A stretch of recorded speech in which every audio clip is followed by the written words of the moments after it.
This KFAN podcast is sponsored by Builders and Remodelers, exclusive Twin Cities provider of Elements Windows. Get the highest quality windows at unmatchable value. Visit buildersandremodelers.com for more details. Thinking about a home remodel but dreading the hassle? Let me put you onto something better. West Shore Home is changing the game when it comes to home remodeling. They make the whole process simple and convenient. No sketchy contractors, no endless delays. Just a smooth experience from start to finish, handled by highly trained employee installers who know exactly what they're doing. No outsourcing, no guesswork, just pros who show up and get it done right. And they don't disappear after the job's finished. West Shore Home follows up with every customer to make sure you're happy. That's part of why they've racked up over 55,000 five-star reviews from people just like you. So, if you're ready to upgrade your bath, shower, windows, doors, or floors, skip the chaos. Go to westshorehome.com, fill out the form, and let us schedule your appointment today. That's westshorehome.com. Remodeling reimagined. Fan.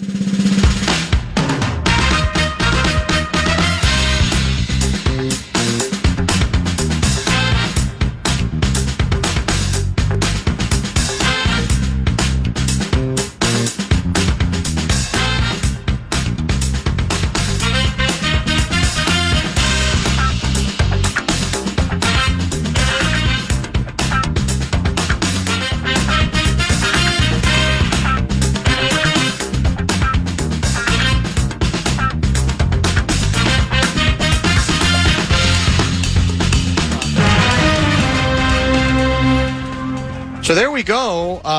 If Brett Blakemore has more of a little bit of a bounce to his step, oh my God! It's because his Green Bay Packers have made massive National Football League news. Adam Schefter is reporting that the Dallas Cowboys are trading three-time All-Pro linebacker Micah Parsons to the Green Bay Packers, ladies and gentlemen. Oh my gosh.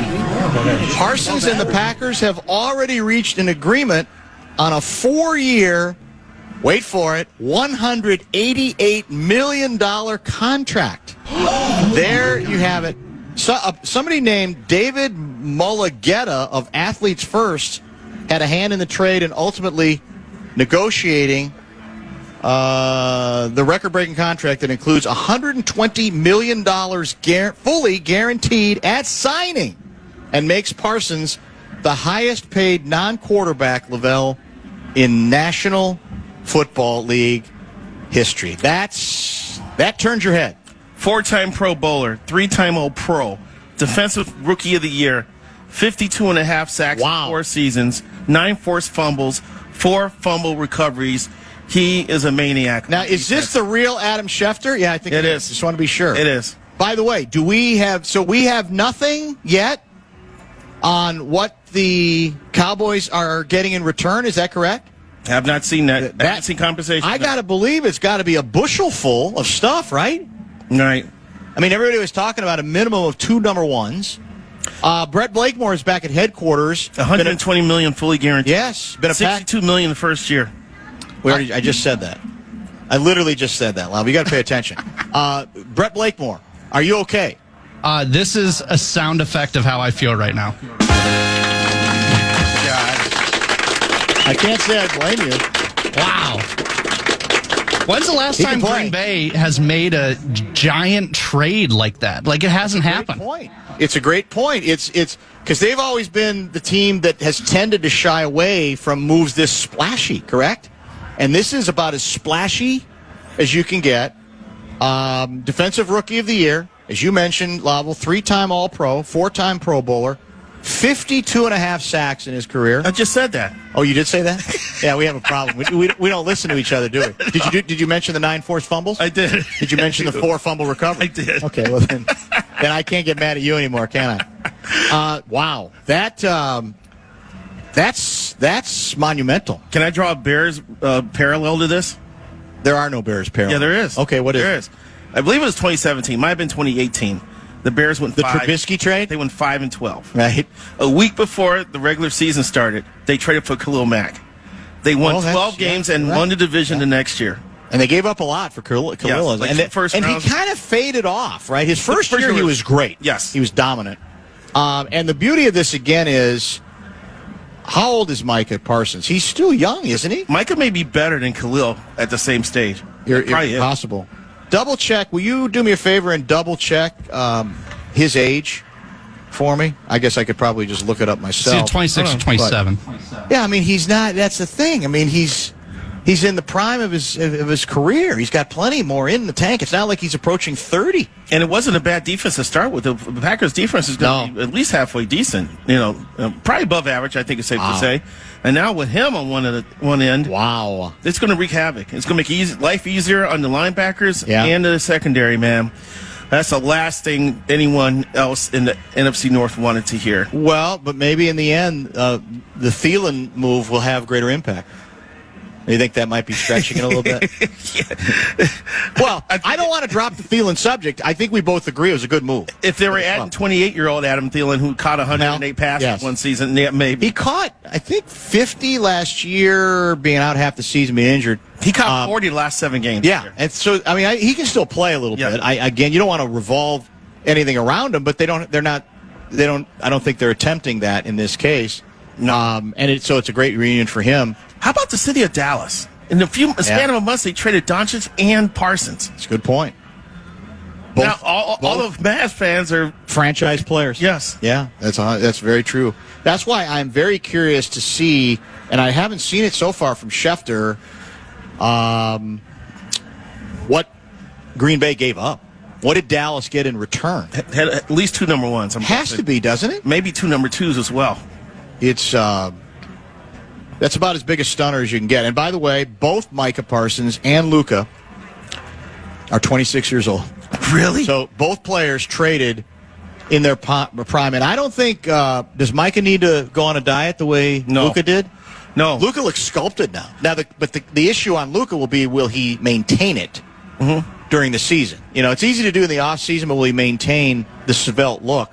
I think Mike is already in pretty good shape. I don't think that's an issue for Micah Parsons. Who's the other beat writer who got into it with Schefter at the he got into it, Ian Rappaport.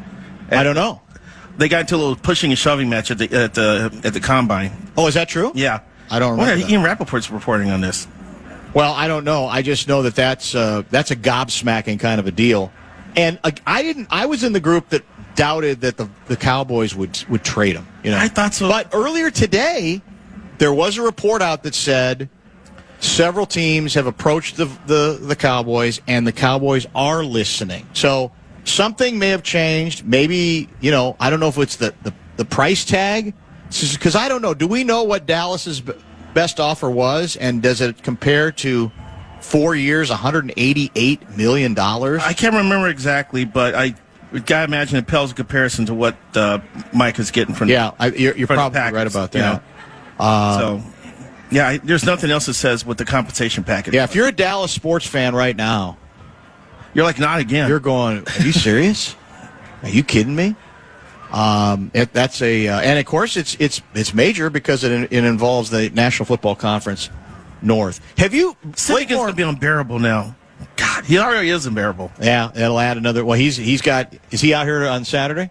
For in the zone, I'm not sure. Because he's got his entire show is now set, right? He'll do nothing but do Packer preview. He's going to tell Double T not to even bother. That's it. It'll be all Packer related, and they'll be right now the talk of the entire National Football League. That's for sure. Let's do this. Let's stay on schedule. We got some more with Lavelle, and then maybe we'll get Tim Conley's reaction to the Micah. He's a huge football guy, too. He's used to making big trades. His reaction to the big Micah Parsons news coming to the division, to the National Football Conference North, to the Green Bay Packers, the franchise that prides itself on not needing to make this kind of seismic deal, right? The showy stuff. We don't need to do that. That's not what Green Bay's about. But in this case, they must love the player enough, or they might say, what the hell, let's do it. And as you mentioned, not a bad defense already, and he is one hell of a football player. Back from the Great Minnesota Get-Together in just a minute. Thinking about a home remodel but dreading the hassle? Let me put you onto something better. West Shore Home is changing the game when it comes to home remodeling. They make the whole process simple and convenient. No sketchy contractors, no endless delays. Just a smooth experience from start to finish, handled by highly trained employee installers who know exactly what they're doing. No outsourcing, no guesswork, just pros who show up and get it done right. And they don't disappear after the job's finished. West Shore Home follows up with every customer to make sure you're happy. That's part of why they've racked up over 55,000 five-star reviews from people just like you. So, if you're ready to upgrade your bath, shower, windows, doors, or floors, skip the chaos. Go to westshorehome.com, fill out the form, and let us schedule your appointment today. That's westshorehome.com. Remodeling reimagined. Here in the Fan. If you want to chime in what's happening with your favorite KFAN shows, you can make your voice heard on the Bradshaw and Bryant KFAN text line. Just let us know what you have to say by texting your message to 64686. That is 64686. I'm certainly enjoying reading them right now. Send our text message and data rates apply.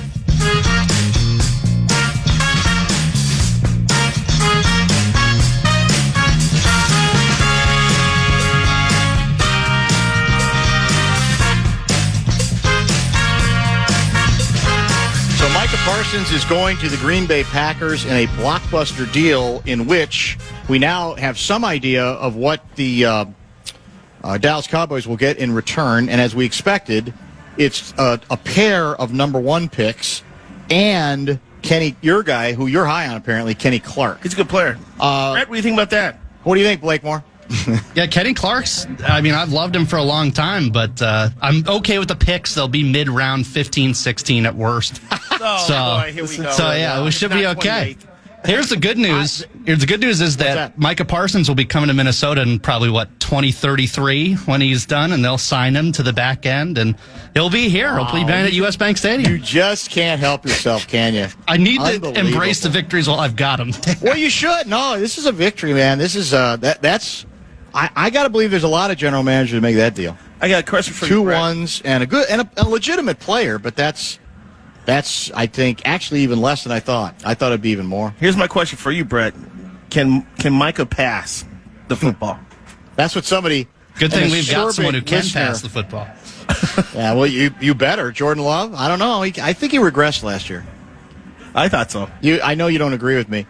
By the way, we do have, I don't know, this might be specifically... That makes him a weak link on the team now. This might be specifically for you, Lavelle. Do you notice the Twins fan in the upper deck to our right on the near the at the top? Oh, I didn't notice that. Yeah, it's a Twins fan. He's got the Twins jersey on, and he's got the bag over his head, just room for eyes so he can look out at us. I think he just has like a cooling mechanism around his neck, and then he wants to just trap all the cool air. Yeah. And he's using a bag to do that. It's your club.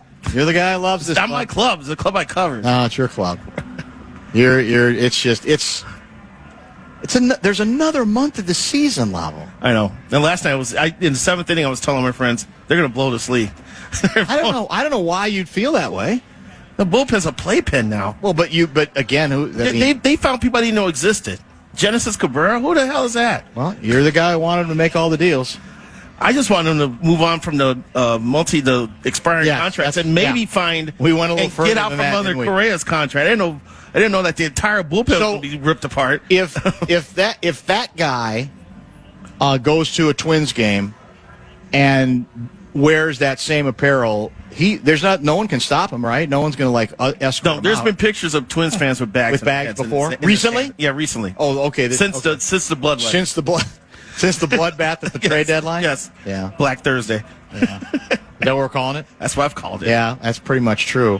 But it's not going to change anything, is he? Is there any chance that Joe has second thoughts to his second thoughts and privately, without making a big deal of it, starts sniffing around for somebody else to actually buy the team? Or do you think that ship has now sailed? I think it's sailed. And let's speculate on this a little bit.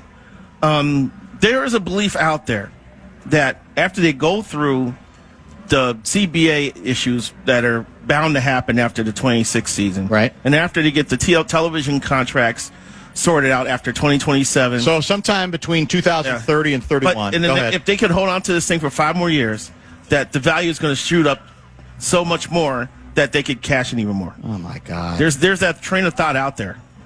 And maybe that's why how depressing a train of thought it is to your average Twins fan? Well, I'm just saying. I wrote about it. Under this current economic system, they failed. And they blew $400 million. They failed. They failed. And what I'm saying is, even if there's some method to what you're saying, nobody cares. Nobody here is going to go, oh, okay, I get it. Okay, it'll all get fixed with these guys in charge in 2031. Well, there's nothing I could say here or the Twins could articulate to the fan base right now. It's all about deeds, not words. Yes, exactly. That's why nobody's going to listen to that. I think they get ripped for their messaging, but I mean, if even they try to be a little more honest and forthcoming, I don't know, it would be taken very well. Well, it wouldn't be taken very well because it's still based, for me, on a faulty premise. I still want answers after we find out who the new limited partners are. Well, when do you think we'll get those? It should be sooner than later. We should be within a week now. By this time next week, we should know. Well, how many times have you predicted stuff that didn't come true this year? You read my 3-2 pitch, don't you? That and what you declare to us on Fridays. I mean, they're not going to make any major moves. No, I joked about that on Twitter. Yeah, okay. But then there was another. There were 2 or 3 others when they traded Chris Paddock, I wrote in the paper the next day, I hope this isn't the only one. And it ended up not being the only one. No, it went well beyond Chris Paddock. Who's not? I don't think he's pitching that well for Detroit. Is he? He's been up and down. He's been a 5th starter. He's a number 5 starter. That's what they do. They look good. What are horrible at others. Which way is it going to go with Joe? Are we going? With who's our best pitcher, starting pitcher right now that's healthy? Joe Ryan. Joe Ryan, who's not. He's faded a little bit lately. How are they going to go with him? Do you think that he's going to get sold off this year, traded off in the offseason too? Do you think we're going completely belly? Because we had, Tim Cheetah is not a guy who likes to rip the Twins. Okay, no. And Cheetah said, "Look, what are you doing? And if you're going to do it, then you got to lose. You got to be prepared to lose a lot of games for a while, and almost be prepared to bottom out, which would." I guess then mean that you are going to trade Ryan as well. What are you hearing on Ryan? And can we believe you? Well, here's the thing, though. I mean, right now, if they go into next year with this roster, the payroll is going to be like $120 million. It's going to be among the lowest in baseball. Do you need to really go any lower than that, isn't it? I think they have 100 and something coming back, but that doesn't count arbitration. Right. So that's why I'm kind of throwing 120 out there because after arbitration bumps, it's probably going to get there. So. I would imagine it's hard for me to fathom that they would need to trade Pablo Lopez and Joe Ryan during the offseason. I can't see it. Because then, I'm really screaming that you should have sold the team when you had the chance. Because when you're in this business this thing could get turned around within a year or two. You've got 10. What are you doing? You got 10 starting pitchers. Why are you saying this? You got 10 starting pitchers in the pipeline here who are nearly ready. Yeah, but you told us the starting rotation this year was going to be great, and it turned out to be a much less of a strength than we expected at the start of the season. Well, how many injuries did we? True, but you know how the projection game goes. Yep. It's just not going to hold up for people. The Twins pitching staff from top to bottom was considered to be a top 5. Let me throw it out another way. Okay, let me throw it another way. If you believe what you're saying, all the more reason not to gut the bullpen, because you're not even giving that starting rotation any meaningful support for the next 2 years because you're starting over in the pen. It doesn't make sense. I agree with you, and I'm concerned because the word I got after the bloodletting or Black Thursday was that they felt that if they like their pitching inventory, they think they've got young hitters who are going to continue to develop like Keyshaw and Brooks Lee, and they think the easiest of the three is putting together a bullpen. I'm like Keyshaw field. Can he ever actually field a ball at second base? That was an awful play. My God. It was an awful Several play. of them. Yeah, it was an awful play. Jeez. Dan, if there's one position on the field that you would trade defense for offense, it's second base. I grew up on Tom Kelly, okay? I want defense at every position. That's all I'm saying. I know he can hit. I get all of that, and he's young, and he's with it, and wow, and all that stuff. But he's gonna be wasted here. Let's face it. You want to trade him too now? Did you see the look on Ryan's face? You can just tell They've taken the life out of him. Is it possible that there's a single player who has enough equity to just melt down and say, what are we going to do? Why are we even playing any games this last month? This is a joke. Because I got to believe deep down that's how many of them feel right now. I think the person they got abandoned. I think the spokesperson for that would be probably number one Pablo. Yeah. Pablo would probably. All he's done is ripped Rocco though. If he melts down, then everybody's. So is Rocco gone? I don't think so. Especially with the words from Pablo. I think the chances that if Joe Polat staying as owner, I think the chances of Rocco and Falvey staying have increased.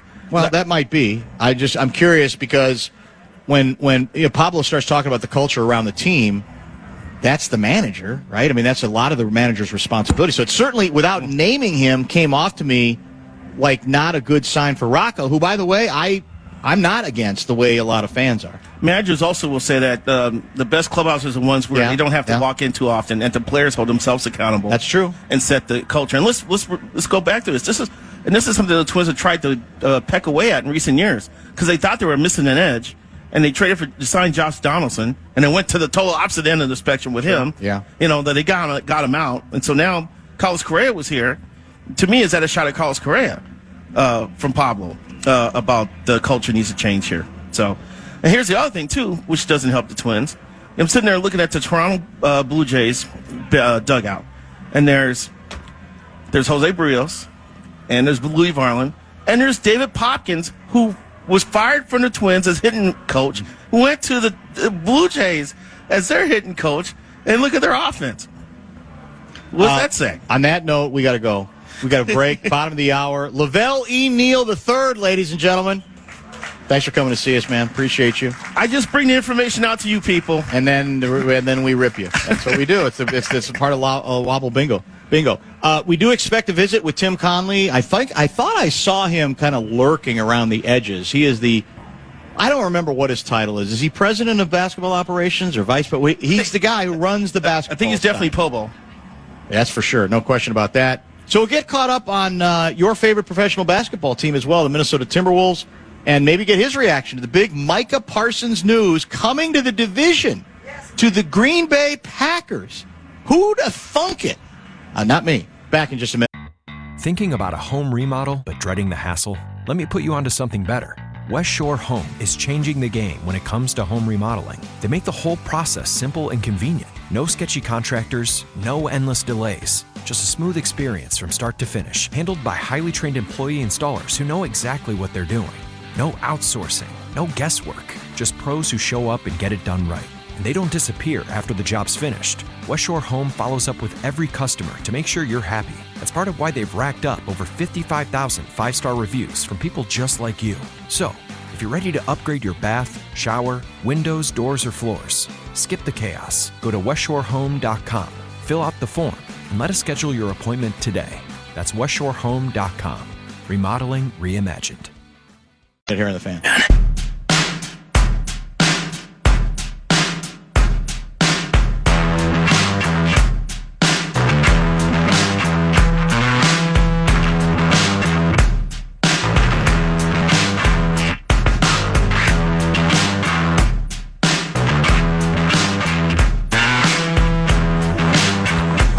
You're getting the enough said end of the show music because we are out at 5 p.m. because of Golden Gopher football. The pregame show will start at 5. We do have a full show back from here, 3 to 6:30 tomorrow. And in fact, Guardsy sent me the schedule, and I should remind folks of it before we introduce our next guest. It's a very full lineup tomorrow. Bill Guerin, Wild General Manager, will join at 3:15. Ben Gessling, 4:30. Johnny Athletic, 5:15. And added Nico Medved, the Golden Gopher men's basketball coach, who was scheduled to join us yesterday, and then we shifted gears for obvious reasons yesterday to the show from the studio. He is going to join at 4. All of them on location here at the State Fair. How about a round of applause now for the Wolves chief brain wizard, Tim Connelly? That's not bad. That's not bad. I mean, a lot of family members out there. That's okay. Yeah, you take what you can get, right? Thanks for coming to see us. We appreciate it. I'm guessing, given I think you've already proven you're a fan of blockbuster deals, big, bold deals. You love those. Occasionally you do them. And the Green Bay Packers have added Micah Parsons in his prime, a lot of money, 2 number ones, and 1 player. Your thoughts? You're a football guy. You're a Ravens guy, right? Largely? Ravens, Vikings, like both. Well, you can be, you don't have to be Vikings. November 7th will be tough. But, yeah, that's true. It's always weird to see a trade like that within the division. But, I mean, Parsons is a heck of a player. Actually, he came to our game a year or 2 ago. Is that right? Antonio, really nice guy. Is he? Yeah. He's in our locker room. A-Rod knows him a little bit. So good luck to him. In his prime, too. I think he's 26. Well, somebody pointed out, and this is what, I mean, in the course of how many months, the Dallas Cowboys the city of Dallas, the sports teams in Dallas, have traded away Luka Doncic, 26, a star, we'll all, I think, agree, and Micah Parsons, 26, a star. That's tough for the brand of the sports market, for sure. Yeah, again, I don't know enough about the NFL, but I know Parsons is a superstar and a really nice guy, so hopefully he crushes in Green Bay, and whatever the return is, those picks turn out well for. And Luka's all svelte now. Did you see the new shots of Luka? Yeah, he's in great shape. Well, he weighs like 82 pounds. It's crazy. He looks in great shape. Yeah. Well, thanks for coming to see us. We appreciate it. We have not talked in way too long on air, and so there's probably a lot of catching up to do. The most fascinating thing to me about your offseason was it's the old question of, all right, do we try to do something dramatic coming off 2 straight Final Four appearances? Or do we kind of try to stay the course even if we're disappointed about the way things have ended both times? So how do you do your calibration in that regard? How do you weigh all of that out? And how did you?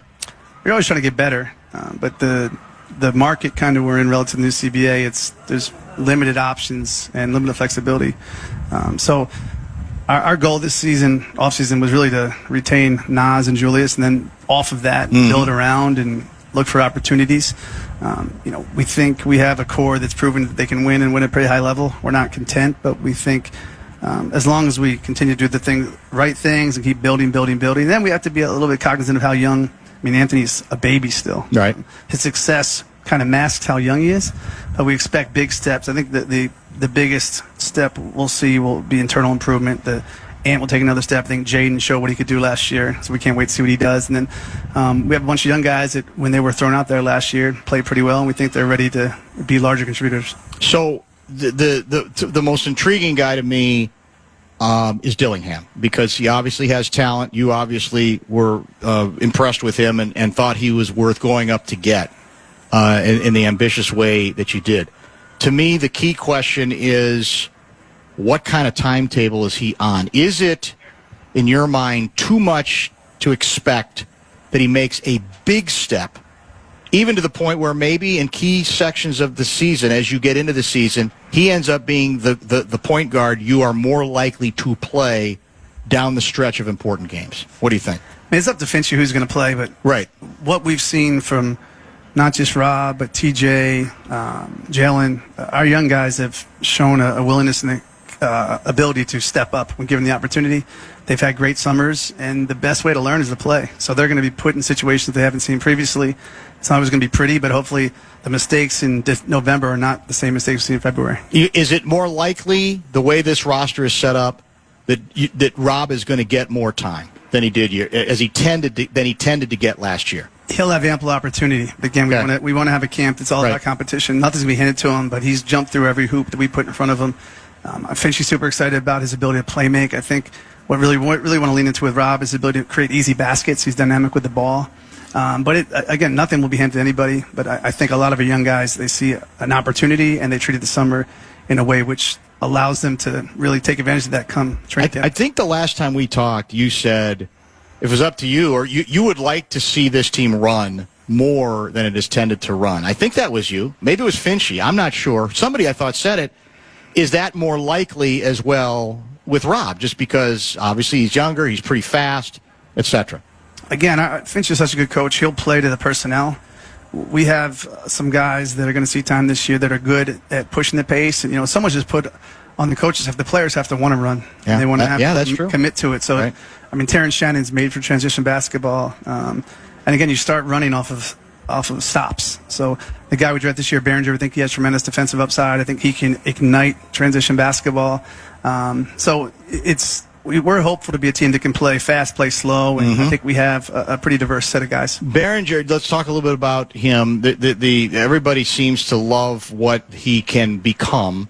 Again, the question for everybody's in a hurry, though. As you know, it's like, well, let's see what kind of timetable might he be on? I mean, do you foresee the possibility, again, it depends on, performance and training camp, that he could get decent backup minutes as soon as this season? Again, I hate the same answer a third time. It's up to Finch and the staff, but I do think he has unique defensive capabilities that are rare to see in a player. He's only been in basketball 4 years. I mean, he went to his first time as a pro was this year in Slovenia. So we think he's a guy that ultimately could defend 4 or 5 positions. And when you can defend, you can find your way on the court. When did you first see him in person, and what stood out to you? Do you remember? Yeah, I mean, he didn't. A lot of these guys are kind of much like the guys in the States. They're McDonald's All-Americans, top 50 high school guys who follow him. He was only played on the French national team, junior team once. He went from France to Slovenia, which is a pretty atypical path to take for development.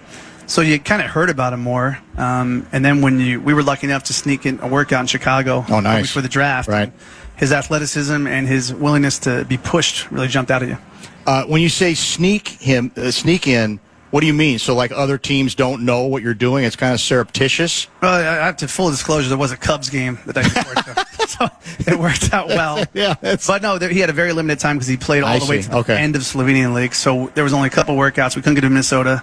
We flew to Chicago, a couple of us, and put him through a workout at Corey Maggetti's high school. Fenwick High School, I think. Fenwick, that's a good Fenwick coach staff could not have been cool. The agent was great. And seeing his athleticism firsthand was a guy we kind of chased on draft night.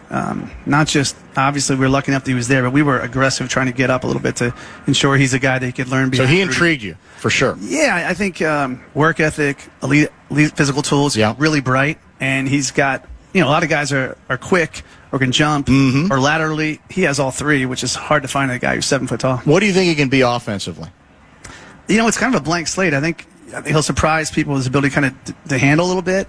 Certainly, he's not a guy we want to do much outside the paint right now, but he's got a soft touch. What's really neat about him is he's so new to basketball. He kind of outgrew soccer, so he has no bad habits. And, Chris Finch is as good a coach as anybody in the world. So to have this blank slate with Finch, he's really exciting. So in the case, is Rudy's not competing internationally this year, is he? He's not. He's finally taking the summer off. Thank God. I was going to ask you, do you like that? Do you think it's a good thing to do every once in a while for a player to just kind of refresh and get away from it? I think it's great to compete for your national team, but I do think specific to Rudy, every year, we played late in the season twice, and then he'd be playing right now. It's exhausting. So whatever the guys want to do, we're fully supportive. But I don't know, every summer, occasionally, I think it's good to kind of take a deep breath and take a summer off. Talk to me about, the Julius Randle run last season. It took, as you told us, it took a little time to sort of figure out roles. And then he seemed, really, when he came back from injury, it felt like everything was flowing better. Maybe he got a little better idea of where he could help. And it went very well, and he was, let's face it, early in the playoffs, he was the star. It ended, I don't think, quite as well in that last series. So, again, fans and even media members tend to overreact to any set of games, to go, well, I don't know. Yeah, we really liked him until it looked like there were some struggles there and things weren't meshing the same, and he looked kind of frustrated. How do you go about the business of taking the emotion out of it and saying, well, even with those concerns, we still think we can build on it, as opposed to, well, maybe this is not going to be a really great long-term fit? Yeah, it's the same concerns as 29 other teams. We were lucky enough to be the third or fourth team to have those concerns, and ultimately the Pacers had that, right? When you fall short, you're going to analyze your roster and be critical, as you should. But with Julius, I thought, we traded so late in the offseason, not an easy transition. He came back from the injury, and he was kind of he was our playmaker. He did so much on both ends. I thought he really embraced, as an on-ball defender, that role. So he was great. We're not good enough. We lost 4-1 back-to-back years in the Final Four. I think when the season starts, it's funny to get the emotion about, hey, we get the Final Four back, great year. Then you lose it, and you're furious. Sure. We think he's going to take another step. One more year of continuity. Again, we asked him to play a dramatically different role than he did in New York. A lot more decision-making, a lot more ball movement. And I think he's going to have the best year of his career this season. Anthony Edwards, is he still in China? Is he still on the China trip? Or is he's in China, yeah. Okay. So, most of the top players in the league make a point of, all right, there's certain things I'm going to work on every offseason to add something else or improve on something else.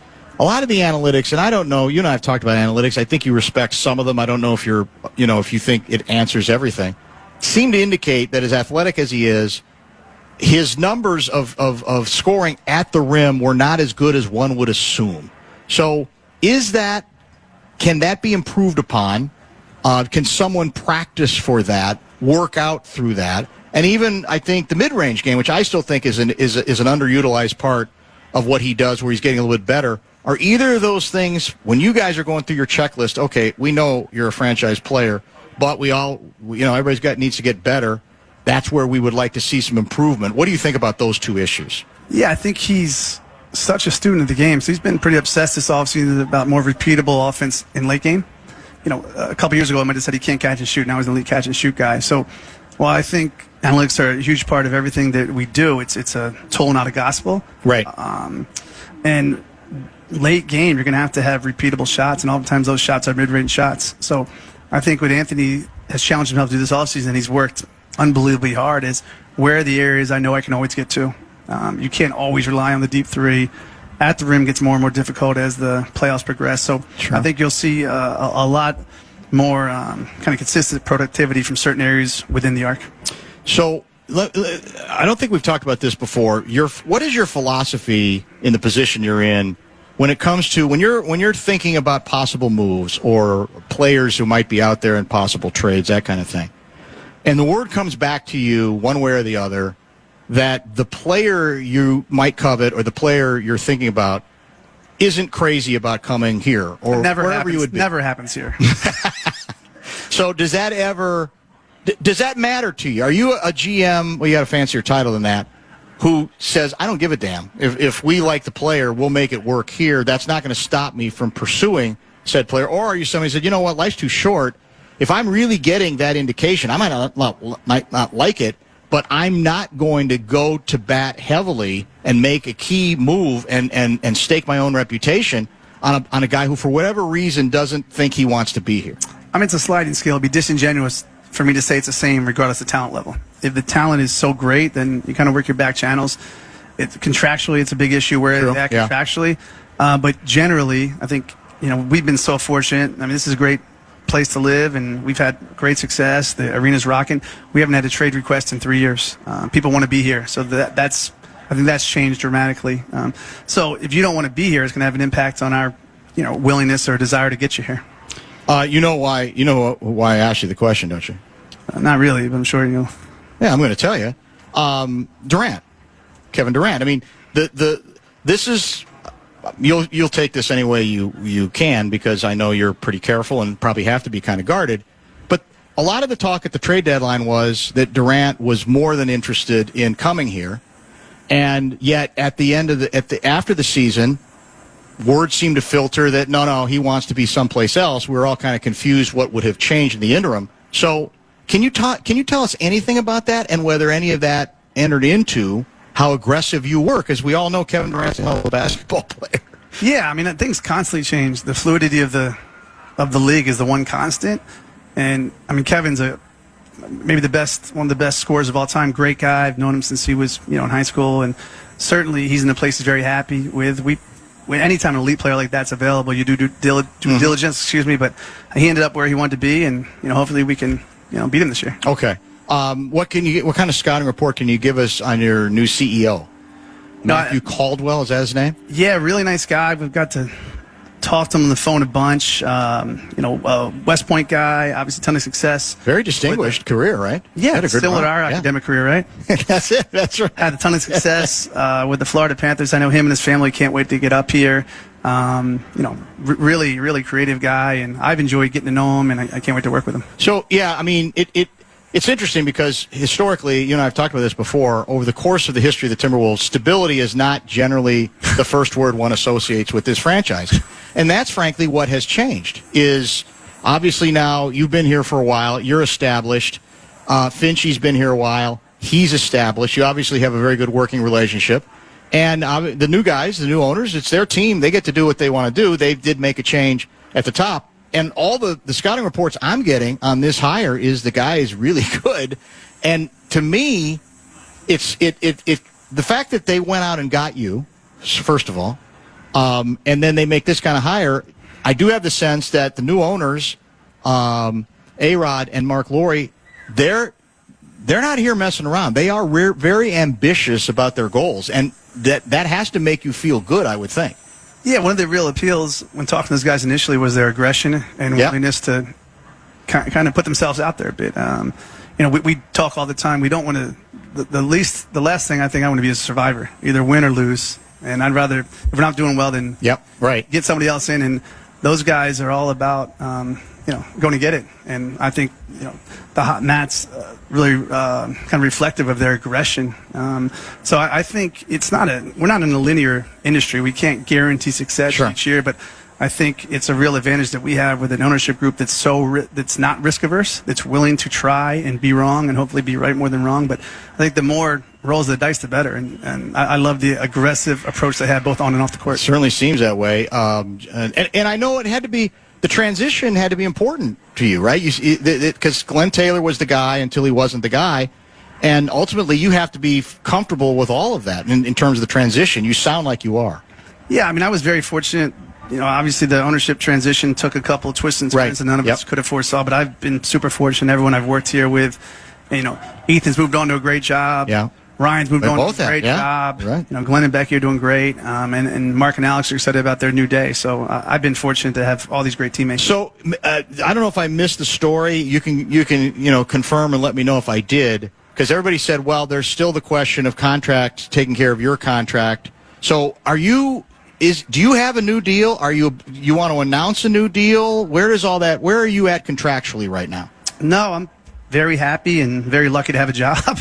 But there's same old. Same place I was last year, just again where I want to be, and happy to be working for the T-Wolves. Because, a lot of people seemed interested. A lot of teams. Were you at all tempted by any of those overtures? It's always flattering when people call, especially when there's only 30 of these jobs. Yeah. But again, if the interest was more sincere, you and I would be sitting here right now. So very fortunate to be with the Timberwolves, very fortunate to be with Alex and Mark and Finchy, and pumped to see the Lynx success and Cheryl. They're going to play tonight and hopefully beat Connecticut tonight, and I'm where I'm supposed to be. They're in a very good position with they pretty much have the number one seed locked up. They're so good. And they are good. I love the way the ball moves. Oh, it flies. Does it not move on that? It's a blast fun to watch. It really is, for sure. All right, so State Fair, have you already been here long enough to become a Minnesota State Fair guy, or are you just kind of here under duress? I'm here for the interview under duress. The fair, I'm here on my own. I enjoy the fair. This isn't that painful. This is duress. No, this part, the fair is awesome. Yeah. My aunt's here with her husband. They drove in from Baltimore. Nice. Just to see you, actually. Oh, that's my apologies. I hope I didn't disappoint. Hopefully there's some merch. We got the craft PR guys out there. He's had 26 beers. Right, sure. No, so I love the fair. I love the food. I like the ride. Honestly. Will you be going to the concert tonight? Darryl Hall. If Oates was here, I'd go, but I'm... Oates is I don't do it halfay. I think Oates is underrated. I think if you Google, you should have them. That'd be a good interview. Because those two are not in a good place right now. No, you pay attention. That's exactly it. They're not in harmony right now, I think. Yeah. And they have great harmonies. That's true. That's the music, which means we are done early because of Golden Gopher pregame show. Thanks for coming to see us. I do. Yeah, thanks for having me. Always Go Gophers. Ladies and gentlemen, Tim Connelly. What are you president of basketball operations? Is that the official title or vice president? I think so. I don't know. Whatever. It's a big title. Yeah, I'm not sure what. A lot of money and a big title. Yeah, the first and 15th. You better be good. Next step is the NBA Finals and winning it. You know that, right? I'll be back here with celebrating. Maybe with the trophy. Oh, that'd be great. Even better. Yeah. Thanks for coming to see us today. We're back tomorrow with a full show between 3 and 6:30 from the fair. Golden Gopher football is coming up next here on the Fan.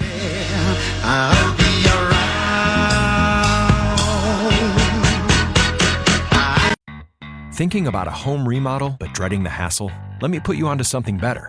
West Shore Home is changing the game when it comes to home remodeling. They make the whole process simple and convenient. No sketchy contractors, no endless delays. Just a smooth experience from start to finish, handled by highly trained employee installers who know exactly what they're doing. No outsourcing, no guesswork, just pros who show up and get it done right. And they don't disappear after the job's finished. West Shore Home follows up with every customer to make sure you're happy. That's part of why they've racked up over 55,000 five-star reviews from people just like you. So, if you're ready to upgrade your bath, shower, windows, doors, or floors, skip the chaos. Go to westshorehome.com, fill out the form, and let us schedule your appointment today. That's westshorehome.com. Remodeling reimagined.